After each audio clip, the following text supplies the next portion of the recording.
Hi, this is gay Polk-Payton again. I went to a party tonight and I haven't gotten undressed. I wanted to go ahead and get my blog recorded because I have a lot to do tomorrow with work, and I have a luncheon on Monday and I have to prepare a program for that. So I wanted to go ahead and do my video blog. I was supposed to go to two parties tonight, but the second party, I just couldn't do it. I was just tired. I said, I can't. I just can't. I try to make an appearance if I can make an appearance, but sometimes when I go to some of these parties, it makes me feel a lot more single than I actually am. I mean, it doesn't really bother me to walk alone, but sometimes I get tired of it, so I just go ahead and come home. So I had to sing at the first party, so I had a good time, and so I sang at the party, and I just came on home and decided to go ahead and record my blog. I had a young man to come onto my PSA page last night, and he was trying to hurt my feelings, or either he was just trying to feel sorry for me, but I'm like, dude, really, whatever. He said, boo, this, he said, boo, somebody must have really done you wrong because you always going in on the men. First of all, Lil Larry, I am not your boo. Don't call me boo. I hate pet names. Let me tell you something else, men. Women do not like pet names if you don't know her. I mean, it's like if I'm dating somebody and we're into it and and he called me baby, that's fine. But if I don't know you from a can of paint and you see me walking in the mall and you call me baby, that's the way you're going to get a look that will send you down to the pits of hell if looks could kill. Okay, I hate it. Most women don't like it unless you mean something to her. Because if she doesn't mean anything to you and you call her baby, that means you call every woman baby. And so it doesn't mean anything. So for you to call a woman a pet name that you don't even know, it's played, that went out, it's out, where that's like, I'm serious. It's like 8-track outdated. Don't do that no more. That's ugly. It ain't cute at all. And I hate it. So if you call me baby, you gonna just get ready to get this look like, did you just... Okay, I got a name. My name is Gay. My mama named me that because I was happy, baby. Not because I like girls, because I love big corn-fed men. I just don't have one.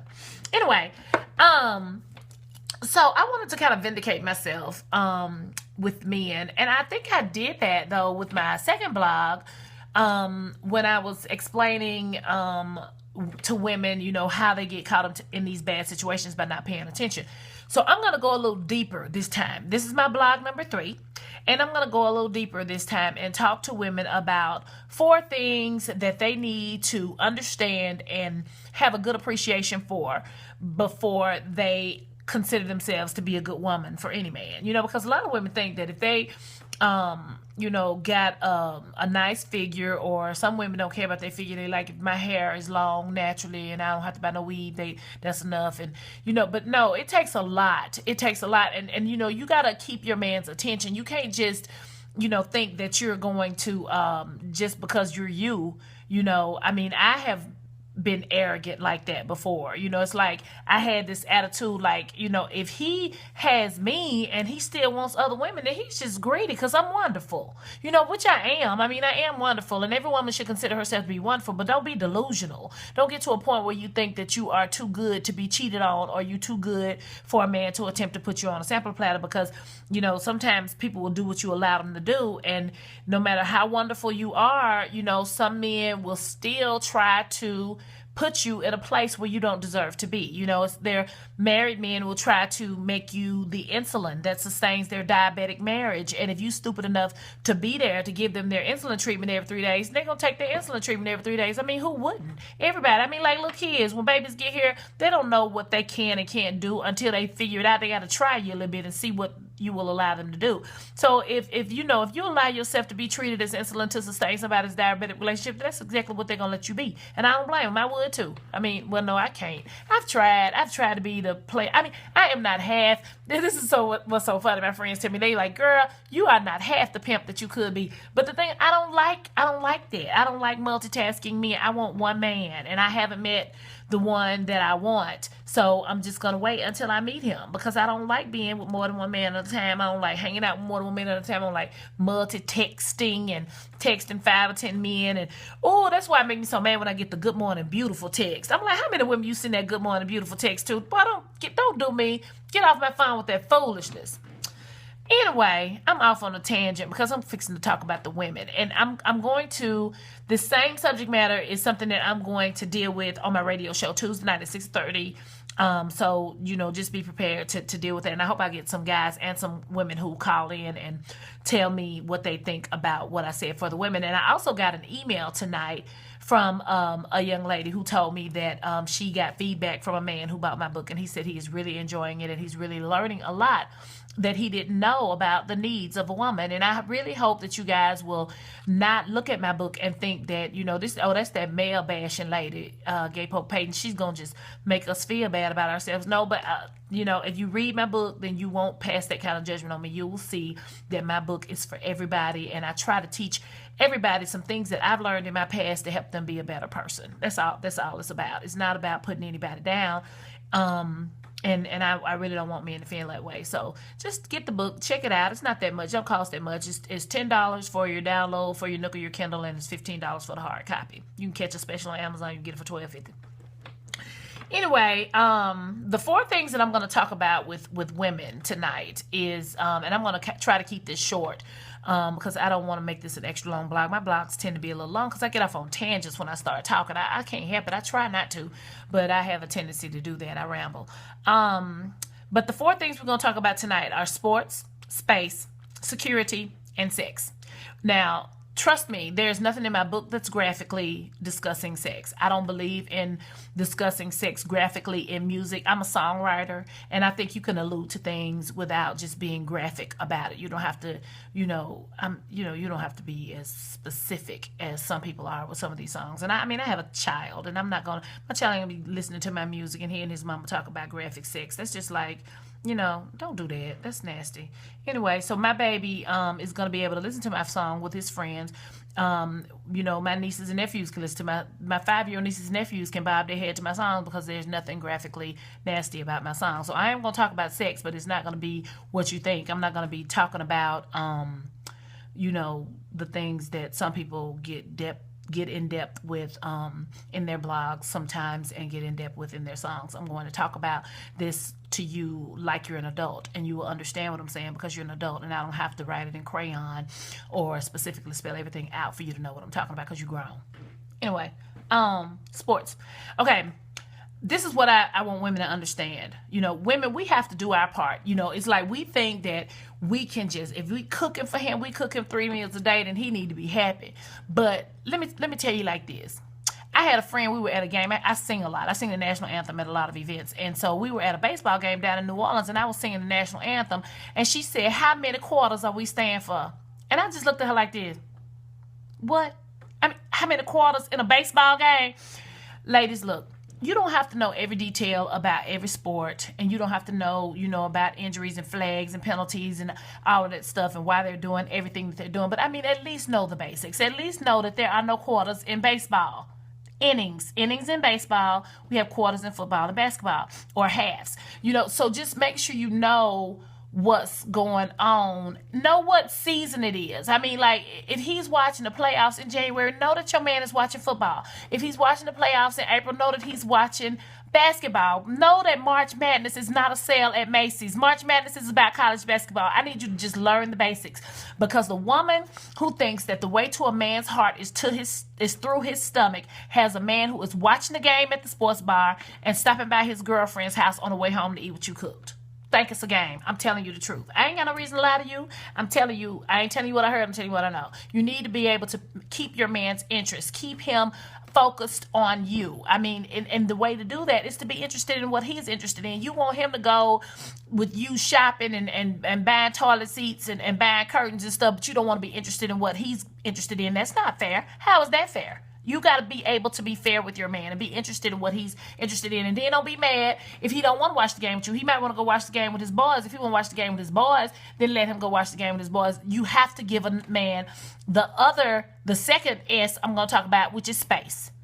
I don't want to be with myself 24/7. That's why I go to sleep. So your man don't want to be up under you 24/7. And just because he don't want to be up under you 24/7, that does not mean that he's living foul. Just because he wants to have some time to himself and he wants to be able to be by himself or be with his friends sometimes, you got to give that man some space.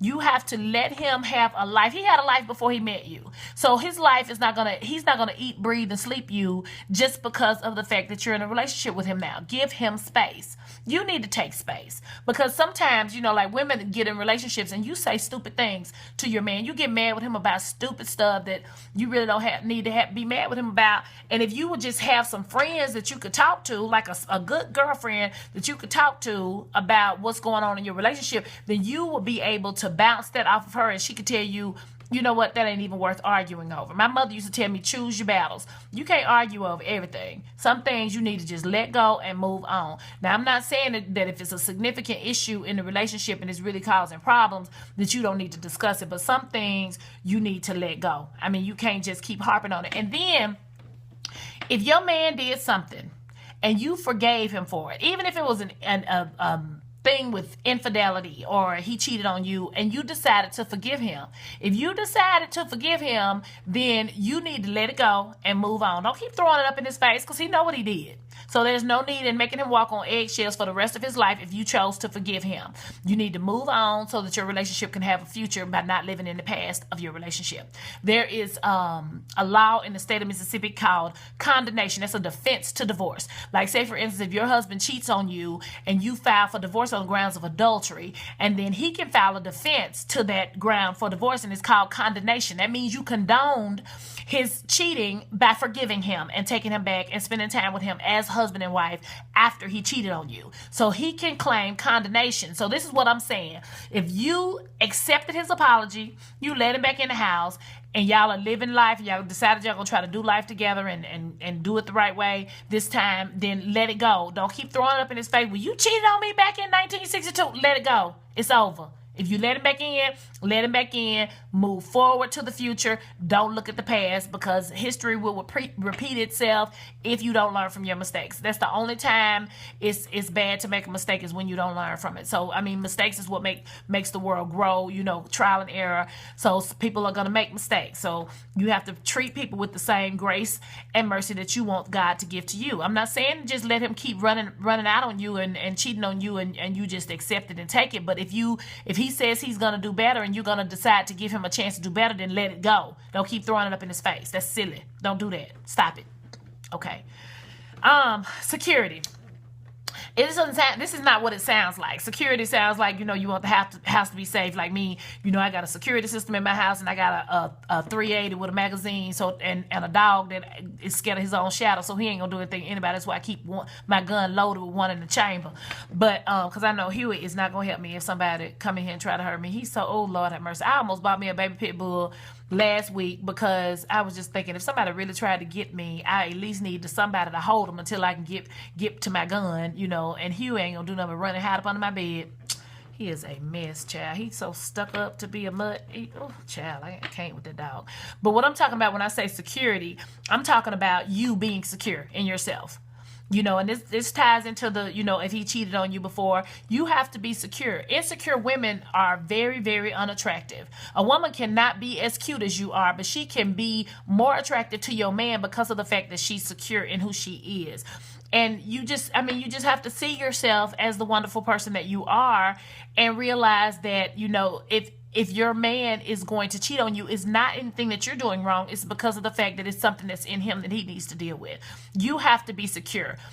I get so tired of when I go to a party, because I like to dress nice. I like to look good when I go places, and I usually walk alone unless my son is with me. I'm by myself. So, I don't like women looking at me like they were looking at Whitney Houston and waiting to exhale. Like, I know she didn't come sit down here. Yes, I did. I came and sit down here, and I do not want your old husband that's 5'2" and weigh 300 pounds with a hole in his natural. I don't want your man, girl. You don't even want him. How you think I want him? And so it's just like, that's so silly. Don't roll your eyes at women. I went to Essence Festival, and there were so many women standing. Their husband was standing like behind them, and they standing in front of him like with their hands on their hips, like they daring a woman to look at their man. I look at your man if I want to, and he gonna look at me if he want to, and there ain't nothing you can do about it. And you pouting and scowling about it ain't gonna do nothing but make him not want to take you anywhere with him. You don't need to be doing that. You gotta make your man enjoy his time with you. If you see him looking at a girl, then, just make a comment about it, laugh about it, make it a joke, make it a part of y'all's conversation. Y'all need to be able to share things. You ain't got to ogle the woman the same way that he ogles the woman, because y'all so I can't with y'all, because y'all just don't know how to just glance. Women can look at a man. I can tell you the brand on his belt, what size shoe he wears, without even turning my head or blinking and moving my eyes and making you think I even looked at that man.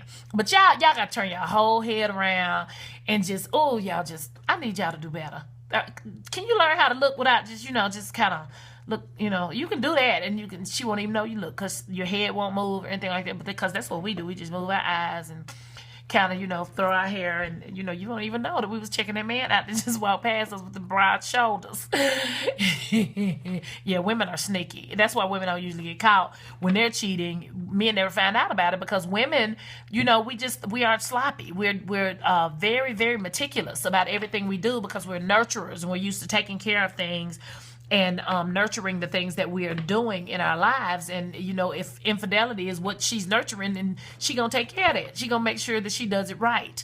So, be ye not deceived. That's not, you're not the only one who can live foul. Just make sure that you don't. The thing about making sure that your spouse or your significant other does not cheat on you is to make sure that you're so good to him or her when y'all are together that they would never even think about disrespecting your relationship and risk losing the wonderful best friend that they have in you.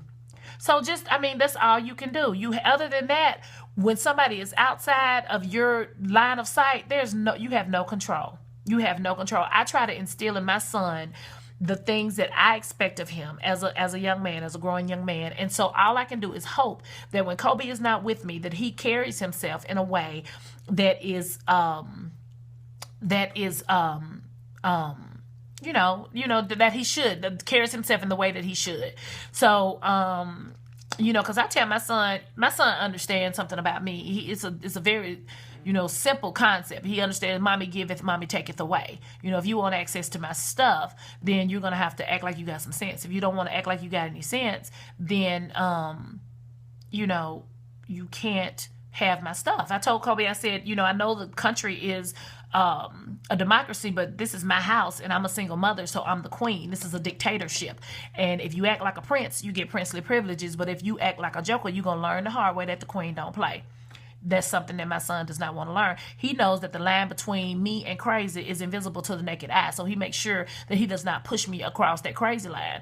And so it's like, I'm just like the same. I'm the same way with anybody, and I don't act a fool. I don't do acting a fool. I don't act out. I'm very calm and very peaceful. But when I feel like somebody is taking me for granted, I take the most valuable thing away from them that I have, and that's me. And so I will deny access to me and the things that I do to make a man happy. I know guys will tell me that, when we stopped seeing each other, that I started being mean to them. I'm like, no, I'm not being mean to you. I said, I just stopped treating you special. I said, you know what it felt like to be treated like somebody special to me. And now that I'm not treating you like someone special anymore, you feel like I'm being mean, when actually I'm not being mean. I'm just treating you like I treat everybody else, because you are now everybody else. So if you want to be special, then act like you're special, and you get to you get to keep the special treatment. But if you act like a joker, you're going to learn that the queen don't play, and the queen does not give special treatment to jokers. I ain't got time. The last thing I'm going to talk about real quick is sex. This is going to be really, really quick because I'm almost out of time. Ladies, this is what I told a young lady. I was at her bridal shower, and it's very simple. What you won't do, another woman will. So do not put limits on showing love to your man. However, if he is not your man, it is not your responsibility to provide him with his physical and sexual needs. Stop auditioning for the role of wifey when he has not given you any indication that you are even being considered to play that part in his life. Stop using your body to audition for him. Don't give yourself away to somebody who is not treating you the way that you need to be treated. If he can't give you reciprocity, reciprocal honesty, respect, and communication, then, wait for God to send you somebody who's going to give you that, instead of trying to sex your way into getting this man to do what he wants. You can't sex him into doing what you want him to do. It don't work like that. It just don't work like that. You can try it, but you're going to fail. I'm telling you, it don't work. So, just make sure that you know where you stand with your situations with men. Understand where you stand, because if he's not texting you back or calling you back and he's treating you like a redhead stepchild, you know, talking about you making him feel crowded, ask him how crowded was your bed when he rolled out of it Sunday morning. I mean, treat yourself with some respect. We're going to talk about this some more, but for right now, I'm going to go. If you want to inbox me to talk to me about something, it's judgecutie@comcast.net. I've enjoyed talking to you tonight, and we'll talk again Wednesday. Have a good weekend. Bye.